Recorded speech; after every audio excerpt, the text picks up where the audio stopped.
Welcome back, guys. Or if you're new to my channel, this is Automotive Anonymous, and currently I'm driving a 2024 diesel-powered Chevy Silverado ZR2 Bison. So it's basically the Apex Silverado. In fact, this one costs about $80,000. It has almost a foot of ground clearance. It's on some really nice Goodyear Wrangler tires that have, depending on the tread where you check, has over 12-30 seconds of tread depth of 12 millimeters. And today I want to see how it does in snow and wintry conditions like this, because I know a lot of you guys are wondering. And if you like this style of video, please consider liking this video to show your support. Otherwise, let's get right into it. My initial impressions are this full-size truck is really bumpy. If you've seen any of my other ZR2 or Silverado or other full-size truck videos, you know that I really emphasize the body roll that full-size trucks have, especially when you're a foot off the ground. But my initial impressions of these Goodyear tires, they're doing really well. About 60% brake pedal input, and there wasn't much ABS because the tires did their job to slow down. But when you're going between dry and wet and icy road conditions, it's nice to have something like a Silverado that has the 4 auto feature, because not every vehicle, not every truck has that. Even other full-size trucks and some of the mid-size trucks, it's either 4 high, 4 low, or regular 2-wheel drive. But this one, because it's the ZR2, it has not only the rear diff lock, but the front and the rear, which is really neat, really special. And even though this doesn't have the power of the Raptor R or the T-Rex or some of those super trucks I've driven, it still has a lot of the off-road capability, a lot of the off-road performance. So right now we're just in 2-wheel drive. I'm going to show you guys a few more accelerations, and then we'll have some fun putting it in 4-wheel drive. And if I happen to get stuck, that's what those lockers are for. But the diesel, as you can expect, it's kind of peaky torque. So there's nothing down low, and then instantly a wall of 500 foot-pounds from the LZO engine hits you pretty good. I hope you guys can pick up on camera just how bumpy it is. Full-size trucks, they really don't turn very well. They usually take almost 50 feet to do a full circle. But I think it's time to do a U-turn, and I'm kind of worried that we don't have enough room in this little cul-de-sac. There's some really deep snow here, if you guys can see. Just because this is a neighborhood, I think I'm gonna back up and try to not make it too awkward for the homeowners here wondering why there's a new ZR2 Bison revving its engine and romping around. Oh yeah, even in 2-wheel drive with these Goodyear Wrangler tires, I'm getting a little bit sideways, but overall, I'm having a good time. All right, I think it's time to put it into 4 auto. You can see the change on the screen, and let's see how this works. And the front wheels are pulling too. Yeah, still a little bit sideways. Traction control still on. So low RPMs where the system doesn't think you're trying to be silly on purpose. It doesn't limit the power. But again, 4 auto is super duper cool because you can go from snow and slush to drier roads, and you don't have to worry about hurting your all-wheel drive system like you do if you accidentally leave it in 4 high, which I really appreciate. That's why a lot of all-wheel drive systems are becoming more and more popular these days. You can see there's quite a bit of snow.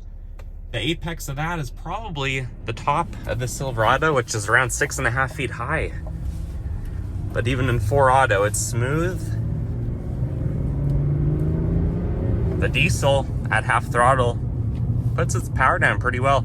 If you guys are interested, but you haven't seen it yet, I actually did a video of all 4 Silverado 1500 powertrains where I did some 0 to 60 acceleration. Of course, the configurations, the cab size, the rear diff, some of those things, they were not all consistent, they were not all the same, but it was still a pretty interesting video if you're wondering which one and which truck as a whole was the fastest. All right, guys, so doesn't look like much of this is plowed, part of the main road, but I'm gonna stop here where it's a little bit deeper. I'm gonna hop out really quickly and just show you what this looks like. It's funny because this snow, this height, it's deceptive when you're looking at such a big truck. It's really nothing for the ZR2 and its foot of ground clearance. Even if it goes up 8 or 9 inches, that might high center other vehicles, but not the ZR2. So let's hop back inside, go through some of this slush, and see how it feels in 4 auto. All right, and continuing on, right down all this unplowed snow. And the 35s, or these 305 millimeter wide tires on the Bison, piece of cake. I do have to be a little bit careful that I don't slide into a sidewalk, although I'm sure we have enough ground clearance that it really wouldn't matter, and enough sidewall that the wheels would be protected. Where am I even aiming the camera? There are some nice houses in this neighborhood. So this neighborhood gets its streets halfway plowed, but I've driven through some other ones in Subarus and some other videos to test, and those neighborhoods didn't get their streets plowed.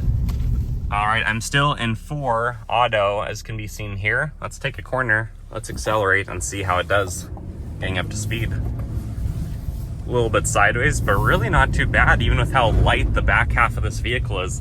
Once the front wheels are pulling, you do a good job, and braking is pretty good too. Some more unplowed snow right here, if you guys can see that. I've driven past or in the, couple hundred feet distance away from a few front wheel drive cars that were stuck. So this snow is enough to stick and to get you stuck if you're in a non 4x4.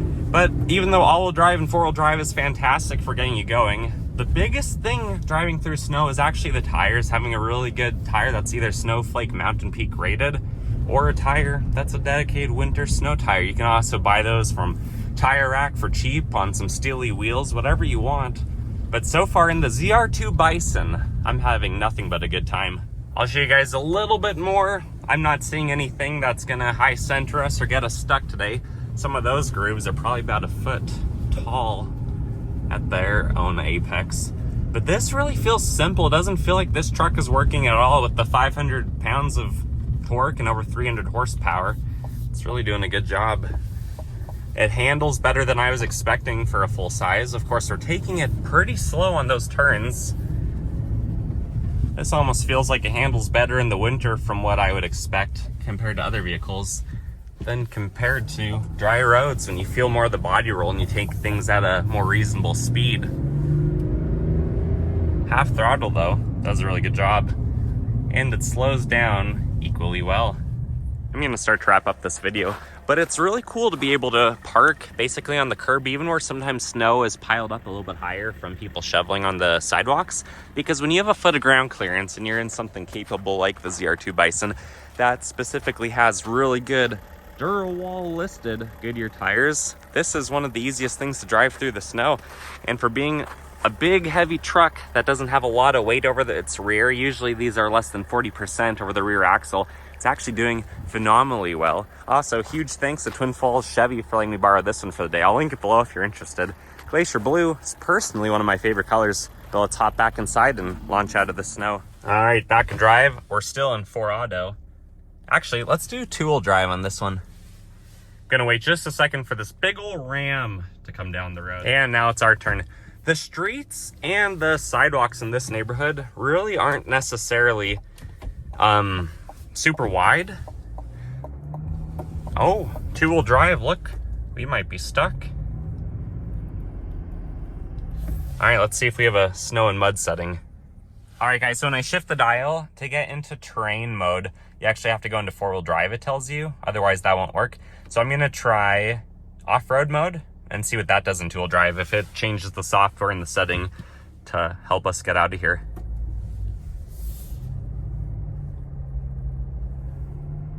Interesting. We are just spinning. All right, let's go to terrain mode, and I'll put 4 high like it's demanding I do. You can see it flashing right there. This should be similar to 4 auto, except that it's not the clutch-based system as much, where it will go in and out as it detects slip. And easily we've pulled out. But what that tells us is if this was a regular vehicle, not high-centered in 2-wheel drive, even on a decent all-terrain tire like a Wrangler Goodyear, we might have been stuck there. At least without doing a little bit of snow moving around or shifting of the steering wheel, just seeing kind of if we can get any momentum.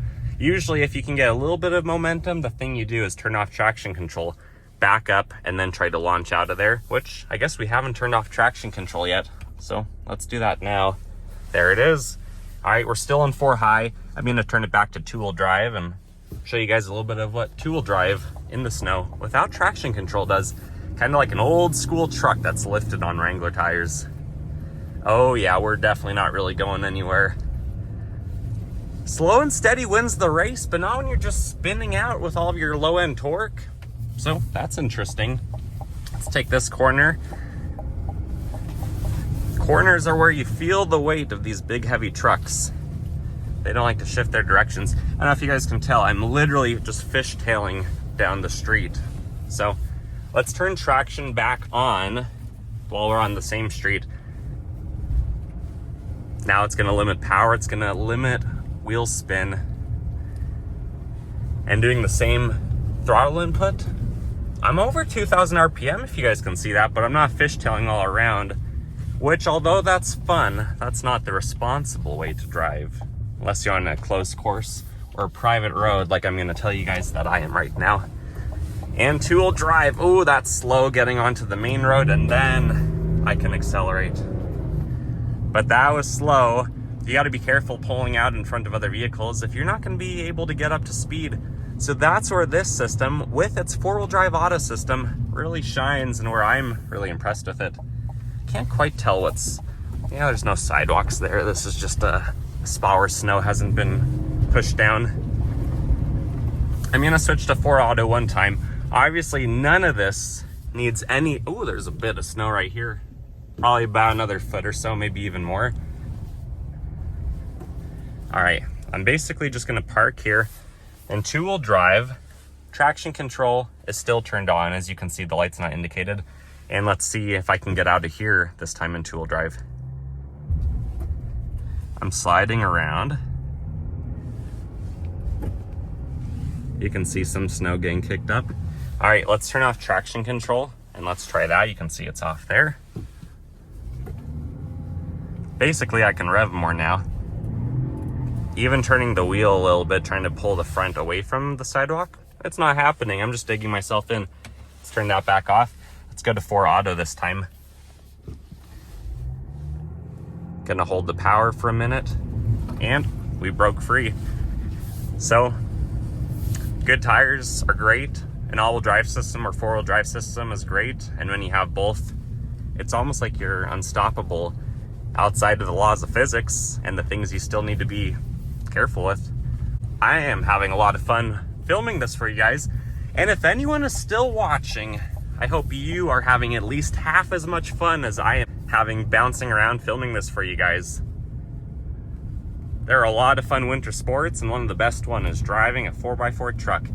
But if this video is helpful to you guys in any way, to either show you how the Goodyear Wrangler tire does, to show you how the ZR2 could do, or the Bison specifically, please consider liking this video. Subscribe if you haven't already. I do a lot of car reviews, a lot of 0 to 60 testing on my GPS.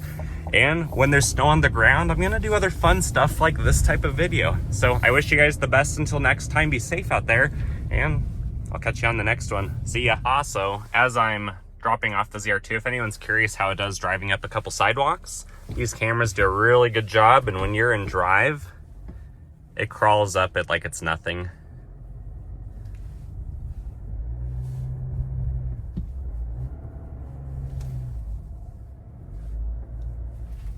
Which is one of the coolest things about the ZR2 Bison. Sometimes you have to give it a little bit of torque just to get that diesel turbo spooling. But overall, it does a really good job. And it's pretty easy, but very fun to do.